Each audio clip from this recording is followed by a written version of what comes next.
আল্লাহর যে দুশ্মনরা সারা বিশ্বে মুসলিমদের উপর নির্যাতনের স্টিম রোলার চালাচ্ছে, ওদের সাথে তালে তাল মিলিয়ে আপনি বলছেন হ্যাপি নিউ ইয়ার, মাশাআল্লাহ, আস্তাগফিরুল্লাহ, তওবা আস্তাগফিরুল্লাহ, আল্লাহ পাক মাফ করুন। তারা রাস্তাঘাটে কনসার্ট করবে, নাচবে, পিকনিক করবে, হই হুল্লা করবে এবং পশ্চিমাদের সাথে তালে তাল মিলিয়ে বলবে যে 31st night happy new year তারা বলবে। কিন্তু আজকে আরবি মাসের কয় তারিখ বলতে পারবে না। আরবি বর্ষপুঞ্জি আছে না, ক্যালেন্ডার, আরবি নববর্ষ কবে, প্রথম মাসটার নাম কি সেটা বলতে পারবে না। কিন্তু 31st নাইট তারা চিনে।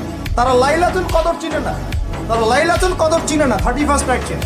আপনি কোন প্রজন্ম তৈরি করতে চান?